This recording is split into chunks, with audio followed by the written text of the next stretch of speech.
മഴക്കാലത്ത് ഡെങ്കിപ്പനിയെ സൂക്ഷിക്കുക. കൊതുകിനെ തുരത്താൻ ഇതാ ചില വഴികൾ. മഴക്കാലമായതോടെ കൊതുക് ശല്യം രൂക്ഷമായിരിക്കുകയാണ്. ഒപ്പം അനുബന്ധമായ പല വൈറൽ പനികളും. ഡെങ്കിപ്പനി, ചിക്കൻ ഗുനിയ, മലേറിയ തുടങ്ങിയ പല രോഗങ്ങളും പരത്തുന്നത് കൊതുകുകളാണ്. ഈഡിസ് കൊതുകുകളാണ് ഡെങ്കിപ്പനി പകർത്തുന്നത്. തീവ്രമായ പനി, കടുത്ത തലവേദന, കണ്ണുകളുടെ പിറകുവശത്തെ വേദന, ശരീരവേദന, സന്ധികളിലും പേശികളിലും വേദന, വിട്ടുമാറാത്ത ക്ഷീണം, തൊലിപ്പുറത്തെ ചുവന്ന പാടുകൾ, ഓക്കാനവും ഛർദിയും തുടങ്ങിയവയാണ് ഡെങ്കിപ്പനിയുടെ പ്രധാന ലക്ഷണങ്ങൾ. വീടിനു ചുറ്റും പരിസരങ്ങളിലും കാണുന്ന ഉറവിടങ്ങളാണ് കൊതുകിന്റെ പ്രധാന പ്രജനന കേന്ദ്രങ്ങൾ. കൊതുകുകളെ പൂർണ്ണമായി നശിപ്പിക്കുക സാധ്യമല്ലെങ്കിലും ജാഗ്രതയോടെയുള്ള ശുചിത്വശീലങ്ങൾ കൈക്കൊണ്ടാൽ അവയുടെ വ്യാപനം കുറയ്ക്കാൻ കഴിയുന്നതാണ്. കൊതുകിനെ തുരത്താൻ വീട്ടിൽ ചെയ്യേണ്ട കാര്യങ്ങൾ എന്തൊക്കെയാണെന്ന് നോക്കാം. 1. വീടിനു ചുറ്റും വെള്ളം കെട്ടിക്കിടക്കാതെ നോക്കുക എന്നതാണ് പ്രധാനമായി ചെയ്യേണ്ടത്.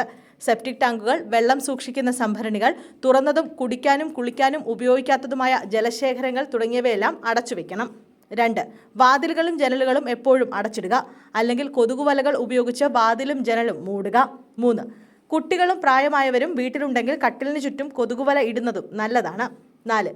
സന്ധ്യാസമയത്ത് വീടിന് സമീപം തുളസിയില, വേപ്പില തുടങ്ങിയ പുകയ്ക്കുന്നത് കൊതുകിനെ അകറ്റാൻ സഹായിക്കും. 5.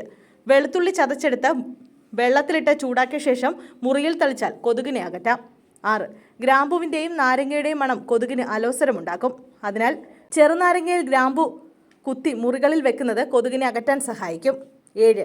കാപ്പിപ്പൊടി കൊതുകുകളെ അകറ്റാനുള്ള മറ്റൊരു വഴിയാണ്. ഇതിനായി ഇവ തുറന്ന ബൗളിൽ സൂക്ഷിക്കുന്നത് കൊതുകിനെ അകറ്റിയേക്കാം.